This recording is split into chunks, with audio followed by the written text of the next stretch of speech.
Welcome to A Funny Thing Happened on the Way to My Life. This is the place to be for stories to inspire and uplift when life doesn't go according to our plans. I'm Laura Muirhead, your host and the reigning queen of A Funny Thing Happened on the Way to My Life. I can't wait to share the plot twist stories of my guests that will inspire and uplift you when life didn't follow the plan, right here on A Funny Thing Happened on the Way to My Life podcast.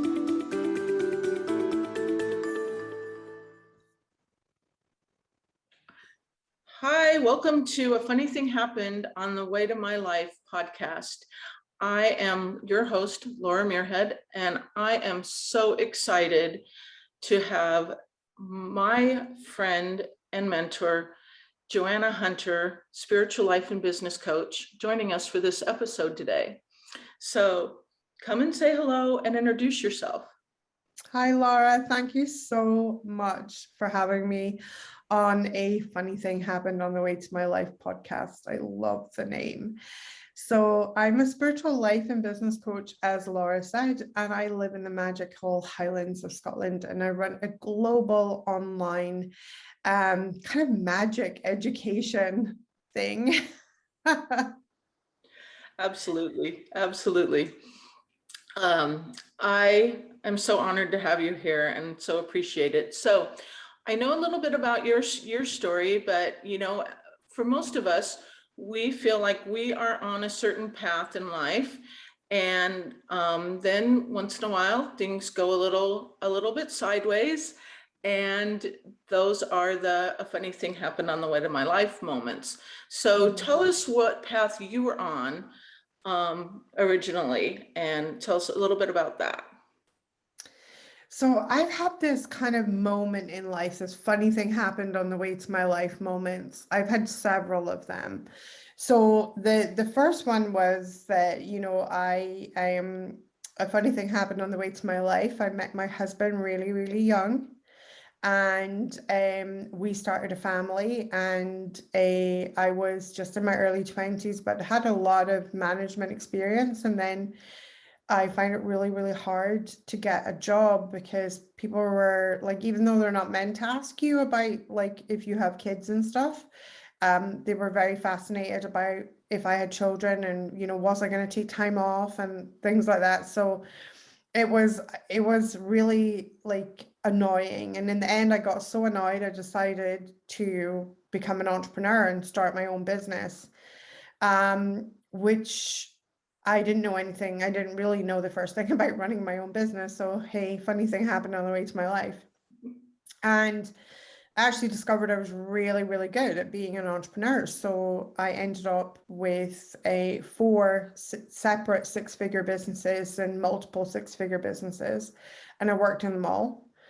And then probably the biggest funny thing happened on the way to my life. I was really fixed and focused on being this entrepreneur. I was really very passionate about business. I really, really enjoyed it, but it felt like a huge part of my life was missing and things. And then disaster absolutely struck. And I was sitting at home. I had very glamorously just finished my cereal one morning, and I got up from the couch and I had my cereal bowl in my hand, and suddenly I remember looking at the bowl, thinking the floor was coming up to meet the bowl, but it was me that was collapsing. And I collapsed at home. The next thing I remember is paramedics putting a mask on my face. Then the rest of the memories are very fragmented because I was going in and out of consciousness. So I remember them being at the side of the road and literally like working on my chest. And then I remember, and this is after being in the ambulance, and then I remember being in the ER, and then then the next thing I woke up on a ward, and I had no idea where I was and no idea what was going on, and I was very groggy. And after a barrage of tests, I was told that I was dying and I had to prepare my family for my passing, that I was dying of multiple organ failure, and all my soft tissue organs in my body, my lungs, my kidneys, my liver, all of them, even my digestive system, were literally just giving up. And they said that this is very common to see in people who are maybe in their late 80s, early 90s, that, you know, 80s and 90s, when they're at the end of a very, very long life, that this is what would be quote unquote dying of natural causes would look like after a really long life. And they, you know, it's not what you see in a 30-year-old woman who is otherwise fit and healthy. And so they had no idea. They were totally stumped because there was no bacterial or viral reason why my body was literally shutting itself down. And after 3 days in hospital, I had a huge epiphany that this was the first 3 days off I'd had in 7 years. And I realized that it was my own fault that I was in hospital. I had literally worked myself to the point where my body put me on a timeout, something that I had not been willing to give myself.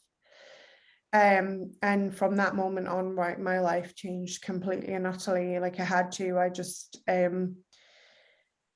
first of all, I wasn't even supposed to have a life. I was told that, you know, this is it. Can we get you a priest? Can we get you a minister? And I had a really weird, awkward conversation about that because I'm a spiritualist. So I said, well, we don't really go in for that. So they were like, what do you go in for? And I'm like, well, you know, we're sort of ministered by mediums. They were like, what is that? And I was like, they speak to dead people. They were like, oh. So I just remember these weird conversations over that course of that, you know, days that I was in the hospital, the week that I was in the hospital. And I actually did something very, very bold. I've always been quite, I've always been quite a fighty person, but what I mean by that is that there's always been quite a lot of fight in me. And it's not that I cause trouble or things like that, although I've been known to do that too. But it's, you know, it's that I don't like when somebody says, no, you can't do that, you know? So when they said, well, you're gonna pass in this hospital, and you need to prepare your family, you need to do all this. I was like, hang on, wait a minute. And I got to this point where I was laying in the bed and I started, you know, feeling a bit more lucid. And I was like, you know what? I can lay here with all the people that think I'm going to die, or I need out of this environment. So I did something really crazy, which was to sign myself out of the hospital. Because they said I would never leave the hospital. And I thought, you know, if I leave this hospital, if they're wrong, and if they can be wrong about me leaving the hospital, they can be wrong about me dying. And I needed them to be wrong because I had kids. I wanted to see them grow up. I had so much that I wanted in life. And I thought, you know what, there's so many things that I want. There's so much. I still have such a huge song inside my soul that has not even been sung yet. And I thought, no, I need to be. So they were practically begging me to stay. They were like, we can't give you anything. We can't give you, you know, we're doing all these things for you right now. Like you're on a drip. We're feeding you intravenously. We're even giving you oxygen. We can't even give you a tank of oxygen with you. And I was like, and I was determined I had to leave that hospital because I had to make them wrong. And so the car journey was horrendous home. I had the window waved down so I could get more oxygen like into my face. When I arrived at my house, I got my husband to move the couch next to the patio doors, and we cracked the patio doors, even though it was like coming up to autumn. And I was just breathing, just laying, you know, like having that breeze coming in, and like that was like make our own oxygen, you know, type thing, and stuff like that. And the first thing I did when I got home was get a journal. I began journaling. I began journaling on what I needed to do in order to heal. And it took a long time to journal because I had a lot of brain fog. I was really ill. And so in the journal, one of the first things I wrote was, that extreme self-abuse had got me here, you know. And when people self-abuse, we think of people that take drugs, we think of people that abuse alcohol and things like that. Unfortunately, my drug of choice was really, really like you got praised if you did it, which was work. And that was I had to admit at that point that I was a workaholic, and that I find it easier to work than not work. And I had to realize that the pleasure in the work had at some point diminished, and it had now become hard, which was really hard because I loved what I did as well in my businesses and things. But it was a very, very long recovery. Well, and this is incredible because on so many levels to me, because here you are, I mean, we are really, you know, taught to work. And if you can, you know, start your own business, and let alone multiple businesses like what you had, like, this is fabulous. This is, you know, like, I know, you know, you're in Scotland, but here in the United States, that's the American dream, right? To have your own business and to do all the things. But then also, I feel like this is so incredible on the level of you either sorry, you know me, so I know I can say this to you, you either being crazy enough to check yourself out of the hospital, or strong enough to know, like, I'm not, like you said, I'm not going to get well here, and I have to, you know, for most people, I don't feel like they would be able to do that, to say, I can recover better at home than I can here, and I do have the strength to, you know, and, you know, to do this. And then next step, journal, and to see, you know, what do I need to do? Where do I need to go from here? So, you know, that was, yeah, it was a huge thing. And I think it was, there was just something inside of me that told me I would die in the hospital. I knew if I had stayed, I would have died. I would not be here. And I knew that if I went out and I had my things around me, I had my stuff around me, I just knew that there was this drive inside of me that if I could get my ass out of that hospital and just be around people who weren't expecting me to die, that I would have a chance. And I was like, I'm going to take it. And, you know, in those first few days out of hospital were super rough, like super rough, because I was, I mean, I was falling asleep, but possibly I was actually falling unconscious regularly. And then in between the times I was journaling, really determined. And one of the first things that I realized in my journal was, first of all, that I was a workaholic. Second of all, my drug of choice had been to work like an absolute idiot. And second of all, I realized that what I thought, well, what's the opposite of working too hard? And I thought self-care. And then the second realization that I had that was really poignant was, it wasn't enough just to learn self-care. I had to learn the art of extreme self-care, because extreme self-abuse had got me where I was. And so therefore I needed to learn the art of extreme self-care. You know, the little piece in the middle, that ship sailed like probably years before that. Like, I needed now to go to the other extreme. I had to go to the other extreme. And I realized that was a bit of a freaking problem, because I did not even know what extreme, I didn't even know what self-care looked like, let alone what extreme self-care would look like. And in a way, it started an amazing adventure that I went on. It started an amazing adventure that eventually led me to the career that I'm in today. And my life looks so different today than it did back then. And one of the things that I did was I went on what I call my Get Selfish journey, which when I kind of came towards the end of that journey, although it's an ongoing journey, when I came towards the sort of end of the healing of that journey, I penned a book called Get Selfish, The Way Is Through.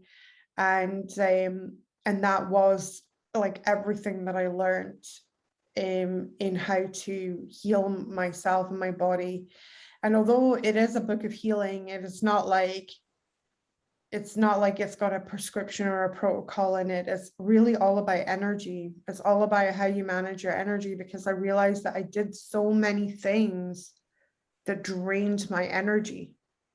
And that's why eventually my body, the life force in my body was so completely drained that my organs were shutting down. And so it was really relearning how to be as a human. Like I had to get rid of all this conditioning, like people pleasing, for instance. Yeah. You know, it's a huge thing. Like, and I think so many people please, you know? Yeah. And this, I mean, for you, this was, not only a physical journey, obviously a very physical journey, but also a spiritual and emotional journey. And also, again, to have these incredible realizations and then to pull yourself through that and to write a book, which is an incredible book. I have it, I've worked through it and we love it. But, to move on and now tell us, I mean, to not only, it'd be one thing, I guess, for you to recover and be like, oh, I recovered. And now I, still have a life, I still have my family, and I still have a job. But not Joanna. No. What did you do? You went on from there, and tell us about. I went on after my sort of Get Selfish journey. I published my book. I went on to build my 5th 6-figure a year business, which is now in its 7-figure year. So in 6 years, we built a business from $0, zero everything, to being on track for 7 figures this year. And I have enrolled over 6,000 students in my online academy. We are in about 56 different countries, pretty much on every continent in the world. Do we have a student? So it's absolutely amazing what we've been able to create from this. After my Get Selfish journey, I went on another journey, which I call my Be Your Own Rescue journey. And that journey for me was really learning to step up for myself, to be my own rescue too. Because what had happened in the interim years, I had to give up all my other businesses. And I kept one, which is a spiritual events company, but we worked it in because it was a pop-up events company and it wasn't a brick and mortar business like the others. It was much more flexible, but we certainly weren't doing the level of events that we've been doing once upon a time. So as I kind of just decided to transition online and move everything online. But even that in itself, like that was a real funny thing happened on the way to my life as well, because in the recovery from multiple organ failure, I was literally unemployable. Like, you can't go to an employer and say, hey, I can work maybe next week, we'll see. But the week after that, all bets might be off, because my health was so up and down. And so I was kind of like, okay, well, I love entrepreneurship, but that threw up problems, right? Because like I nearly killed myself. So was I going to be able to trust myself that I could pull the plug and say enough is enough? Or would my people pleasing ways get the best of me? And would I like basically go down the route that I went down before? And it was a real test of self-trust for me. So I decided that I was done kind of waiting on the knight in shining armor. I was really, there was a while there I was hoping, praying, that we'd win the lottery, or that some person I'd never heard of happened to be related to us and left us a giant estate, or all these crazy thoughts that you have when you're in lack. And that's really what it was. I was in lack, and I really did not want to be there for the rest of my life. And I thought, you know what, I'm sick and tired of being sick and tired. And I've got to do something. And I still felt just that same feeling that I had in the hospital. Like I still have so much inside that I want to share. And I thought, right, okay, well, now's the time. And knees knocking, palms sweating, I opened my business, or I transitioned my business from offline into online, and decided just to go for it. And in the beginning, I was adamant I did not want another six-figure business, because I had jammed making money and working hard so tightly together. I couldn't even conceptualize a time where you could make money in more ease, joy, and flow. And of course, the road grows you. So I began seeing this is not good to have these jammed together. And I began to like separate them. And then I was like, if I could build a six-figure business where I didn't have to work, all the hours, that would be good. And then I became more open to that. And then that happened. And then I was like, well, what would it look like to have a multiple six-figure business? And by this time I had retired my husband from his day job. I brought our daughter home from her day job. So we'd created like 3 brand new jobs from this endeavor. And my health was just really good, really stable. So, because I'd had a few years where it was like up and down, and just I feel like you cannot underestimate like the healing power of doing what your calling is. I feel like that was actually the final missing piece to my health, was the doing work that fulfilled me, healed me. Like it really, really did. Doing the work that fulfills me, that lights my soul up. But maintaining those good boundaries, that you actually have time off, that you're not working all the hours, because I did work that I was passionate about before, but I took it to such an extreme. I was relentless, and now it was all about living and having a life and good stuff like that. So I built my next business, which I'm still running, and we have huge plans for this business going forward. We feel like we have a huge mission, and it's probably one of the first places I'm actually sharing this mission, because we're really just, my team and I have really just been working on this over the last couple of weeks.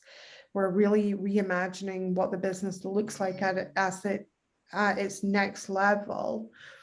And the business at its next level is we're really talking about creating a magical life for people. How can people who come into our world learn from us to have a magical life, a life that is magical in every level, that is connected to their intuition, that connects them to themselves, that connects to what do they think is magical, And for some people, that's like driving a Mercedes. That's the magical life, right? For some people, it's doing something in the woo realm of like, maybe they become a tarot reader, or they learn Akashic records and that. And then for other people, it's waking up each morning feeling free of a day job and doing work that lights them on fire. That's the magical life. So this is the news. It's a kind of deepening of the direction we're already in, but just helping more people to realize what is their magic life. Well, and this is so amazing. I mean, for you, it has been layers and layers, and it's not just, okay, well, let's just do this and stop. Let's just, oh, good, let's just do this and stop. I mean, the fact that you are, able to do, to work and share your passion and live that life, but also, again, I think it's so important to have the boundaries, because I think a lot of people do that. They say, oh, I love, whatever it is, I love doing woodworking and I want to open a woodworking shop, or maybe somebody wants to open a pottery shop, but then you're so tied to that now you're driven and you don't have the boundaries to say, oh my gosh, now I have to be open all these hours and I don't have the time. And I think for entrepreneurs and online entrepreneurs too, that you could have the potential to really overstep and over give and spend more time than you would you know, in a brick and mortar business, and have, you know, especially now with you, I know that you have, you know, and you've just shared with us that you have so many students, that you could have people just messaging you and emailing you, which, you know, and when you have that and you're like, oh, here I am at midnight still answering emails. No, that's not the idea. That's not the idea at all. Not at all. And I think without discipline and without boundaries, you are sat at midnight answering emails. And I know, you know, I had to kind of relearn all of this stuff. And I had to be like, no, it's not acceptable to email me, or for me to, well, it's acceptable to email me. You can email me anytime. It is not acceptable for me to be sat at 8 o'clock at night answering emails, you know, because we're done for the day. We finish at this time. We don't finish, you know, we finish before that, then we're not sitting there then on the computer. And then it's the temptation, right? Especially when you work from home, it's that temptation. Oh, but I'll just check. Oh, but you know, oh, but I was waiting for this person. And it's like, it's having that self-discipline to say, no, actually, my tools for today are down. I am downing my tools. They are down for the date now. Now I'm going to have a really nice evening with my family, and I'm going to do things that I want to do, that are things, you know, that interest me, whether it's watching television, or maybe you want to read a book, or maybe, you know, you want to go out and spend some time with friends and family and things like that, and go out and eat, or whatever it is, but you do something for yourself.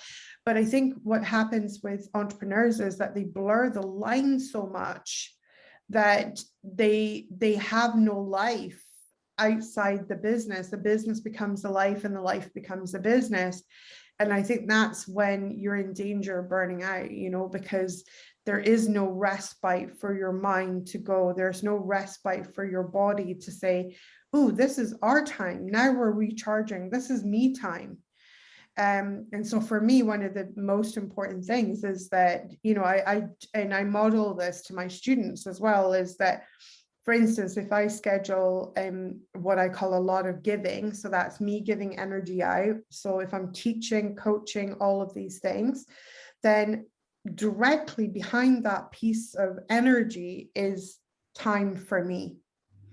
And so I call that the ebb and the flow. So I can flow out, be really on it, share the energy, but it is followed by me receiving in energy, which means maybe going for a walk in the forest, doing something that I enjoy, going for coffee, time just to sit and read a book, nothing in my diary. So if I want to just potter about the house, because I enjoy that, you know, I can do that without that feeling of pressure that now I need to be at work. And I think that's really important, to create that kind of like a balance in a way. But I'm not really super fond of the word balance, because I think balance is like, it's like you're having to take from one area to balance another area. I feel like it's more like, what I prefer is more ebb and flow, that you understand that there's going to be times in your life where you're on it, your energy's flowing, you're feeling full of life. And then there's going to be times in your life where you just kind of feel like, you know what, it's too peoply out there, and I just want some alone time. And, you know, and that's, I think, is giving yourself the space, but learning your own natural rhythm, because everybody has their own rhythm for that. Because some people are more extroverted, so their natural rhythm has more outer energy, because that's actually how they gather energy. When you're an extrovert, you gather energy from the outer world. When you're an introvert, you gather energy from the inner world, and what exhausts you is the outer world. And then you have this entirely other group that hardly is ever talked about, which is called the Ambiverts, where they're both extrovert and introvert, and they tend to fall on the personality tests as kind of 40% one or the other, and then 60% other, and that's the sort of margin in between. It's like they're almost like, you know, I register as 42% introvert and 58% extrovert, but it's really right in the middle. And so when you're a person like that, you really do need to honor the ebb and the flow, Well, and because I consider myself an ambivert as well. And I have learned that when I have extended periods of time where I've, like you say, given or been around people or whatever, that I definitely need to take the time, to get my energy back, to recuperate, not recuperate, but re-energize. And I feel like that still goes back to a really solid, foundation of your Get Selfish. Yeah. Because if you can get a really, solid foundation of that, then that's where you're like, no, I'm okay. I'm okay with taking the time for myself. In fact, more than okay with it. I need it. If I'm gonna be able to give back, it's like the saying, you can't give from an empty cup. You can't pour from an empty pitcher. So I feel like that goes back to your really solid foundation, which you built for yourself first, was that really Get Selfish foundation. And you still have it in place. It's not like you ever forget that. It stays with you. It's going to be a tool that you use for life. Like, Get Selfish is a way of living. It is not, and it frightens people when people hear. I always say that if you feel triggered by the word Get Selfish, the idea that you could be selfish, self-led, the idea that you could put yourself first gives you like the fear.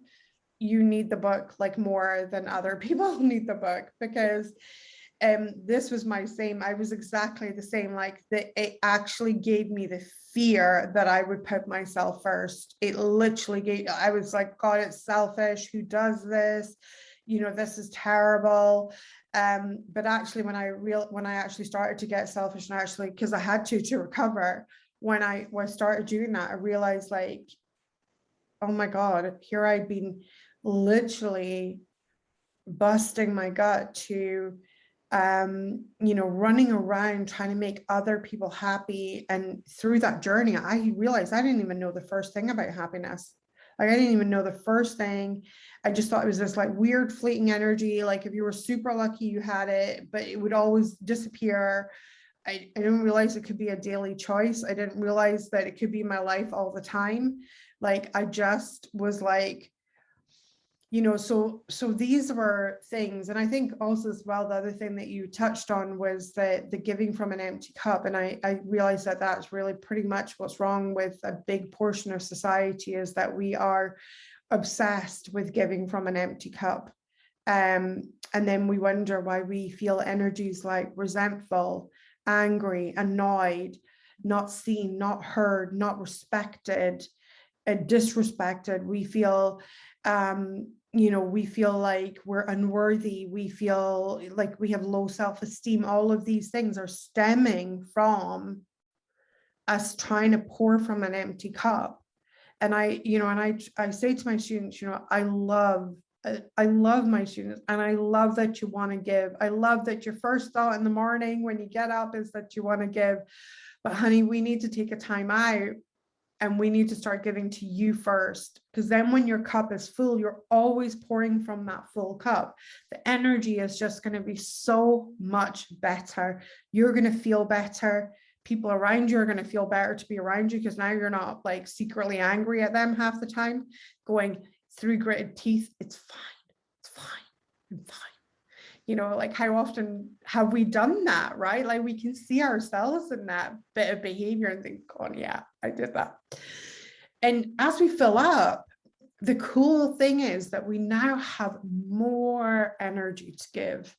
And so I love that my people's first thought is that they want to give to another human being. But if your cup's empty, the person that you need to be giving to is you.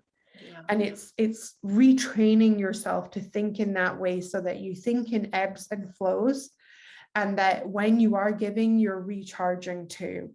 So we're giving, and then we're recharging. We're giving, we're recharging, and we're moving in an ebb and a flow, which then allows us to show up on a much, much bigger scale in life and actually give way more, because no longer are we giving the fumes that are literally left at the bottom of the cup. Yeah. Well, and to bring that back to a funny thing happened on the way to my life. I feel like when you have those tools in place, when those things do come up, those funny things happen in your life, you have better tools to manage those things and work through them. And at least, that's part of my experience with the things. Or or maybe you're in a different energy at that point, and maybe the funny things aren't as big of things as they were before. The funny things that are happening in your life, you're like, Absolutely.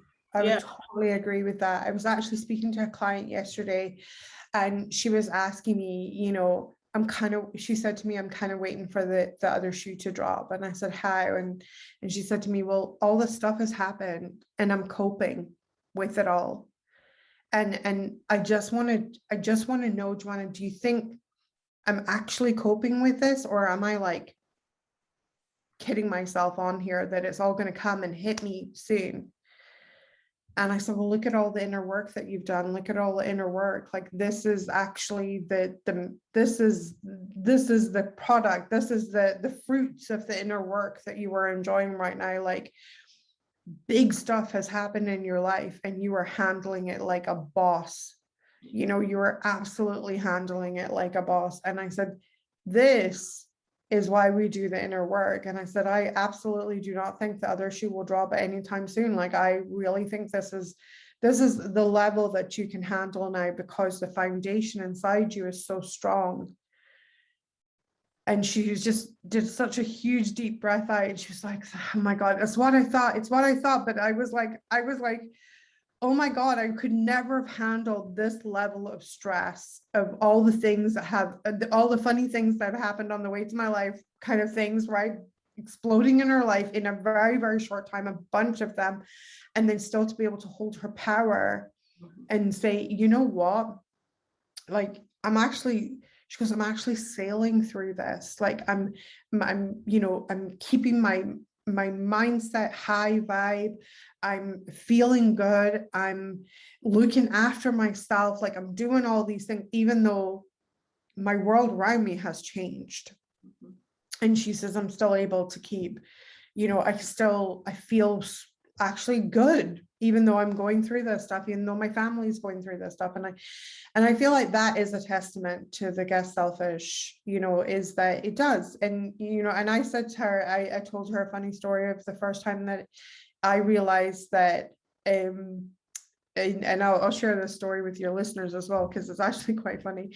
So there was this, I can't even remember what the incident was in my life, but I remember literally searching my body inside me, really feeling into it and thinking, I should be upset. I should be really angry. I should be upset. I should be really angry. And I was like, and I kept looking in my body and I was like, nothing. I said nothing. And I'm thinking to myself, oh my God, like, this is crazy. Like, I should actually be losing it right now. So angry, so annoyed. I'm like, I cannot even feel anything. So I started psyching myself out, thinking, oh my God, it's happened, Joanna. You've literally lost it now. You've become a psycho. You've become an actual psycho. You feel nothing. And I knew that in the past, the situation would have had me mad and upset, and it would have been a huge drama. And here I was, like, complete even keel of energy. Couldn't even muster oh, I'm really upset. Couldn't even muster a little piece of that, right? None. And I'm thinking, oh my God, like that, this is it now. We've crossed the line. We've lost it. And I had this little book, which I absolutely adore. And I know I've given you a copy of it, called When I Love Myself Enough.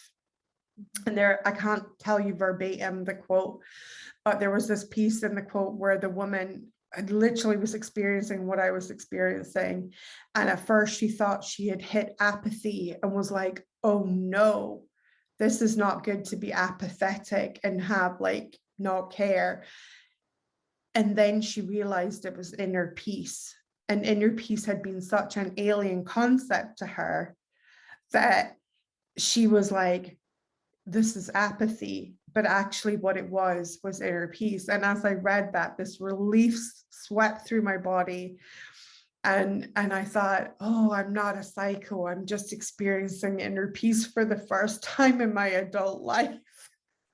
So amazing. And I was like, oh my God, you know, is this what it really feels like not to actually, you know, be bothered by something that I would have known in the past would have absolutely triggered me so hard, and I would have been so upset by it, and there I was, it was just nothing. I felt nothing. I was not, I thought, you know what, it's not worth getting upset over. I just really, and it wasn't these things, you know, sometimes you say it's not worth getting upset over, and you're literally just self-soothing yourself.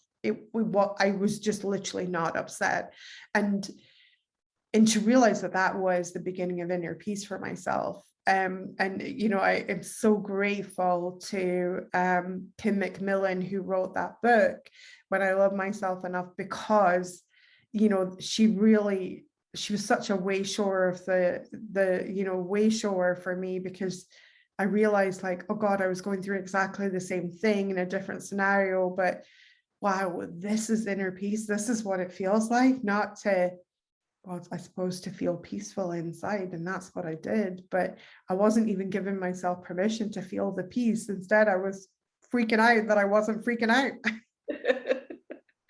Well, and what an incredible journey. I mean, you know, you've gone, you know, it didn't happen obviously overnight, but it, you know, it in a fairly short time, you know, considering you've gone from laying in bed with the doctor saying, you know, say goodbye, to, you know, recovering physically, moving on and building a new business online.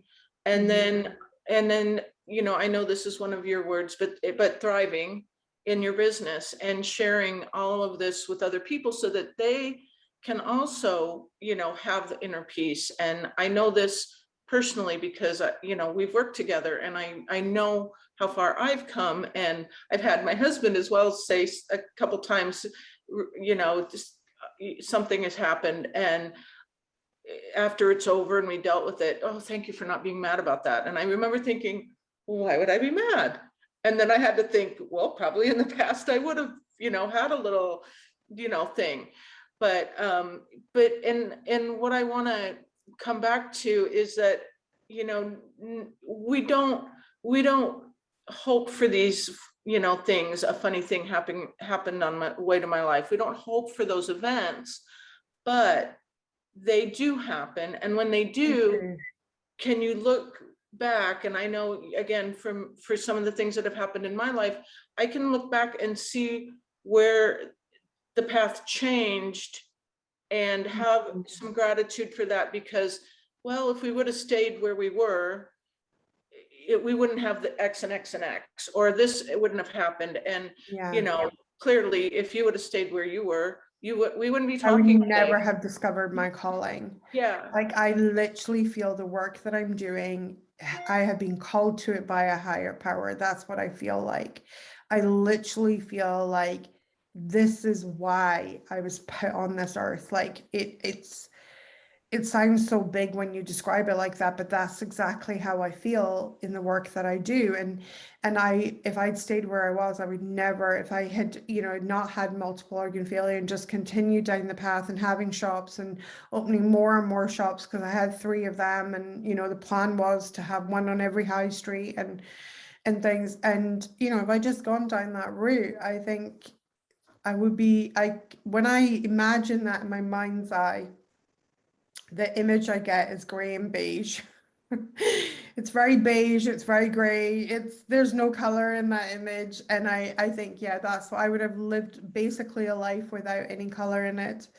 And I know that when I went through my recovery and I started doing the work that really lit me up, it was like seeing in color for the first time. You know, it was like really, really for the first time in my life, really seeing in sort of the lovely 1950s glorious technicolor. You know, that's what it was like.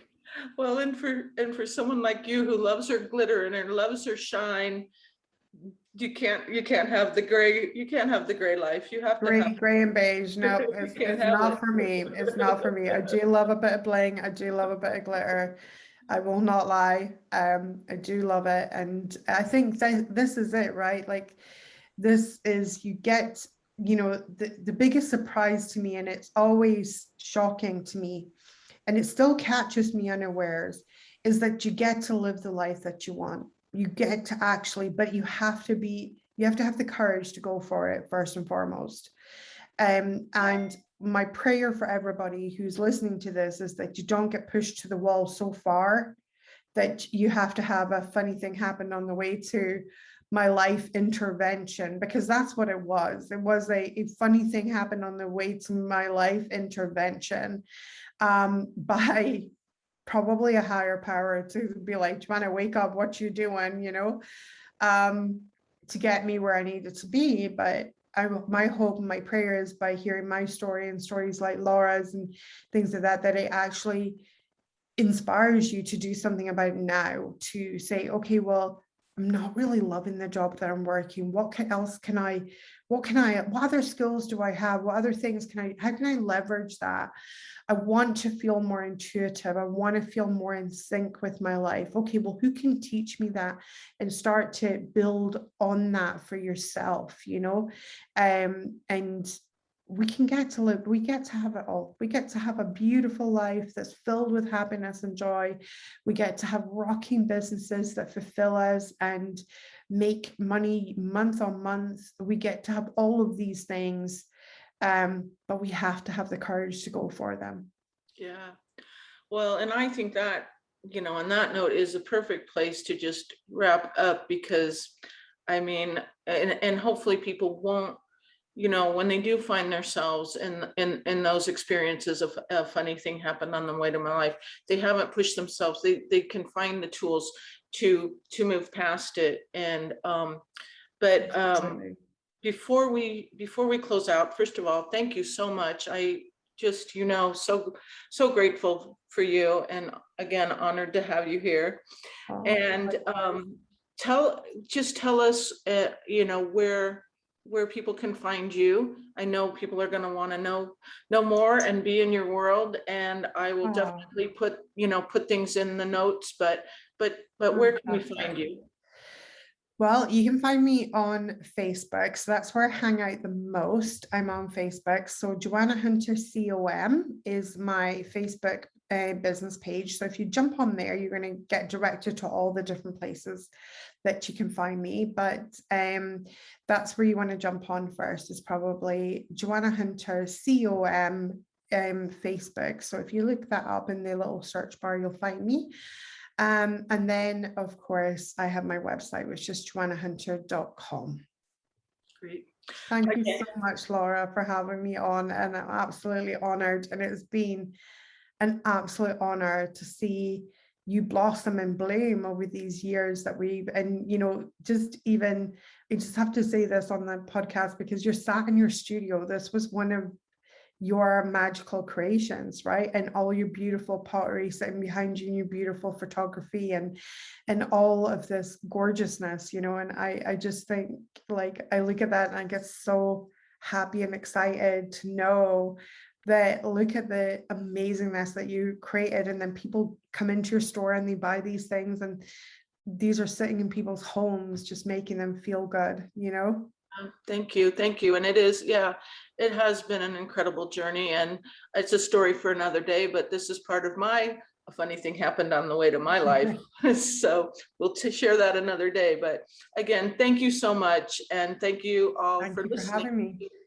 to our podcast today. Thank you for listening to A Funny Thing Happened on the Way to My Life podcast. For more information, visit my website at www.lauramuirhead.com.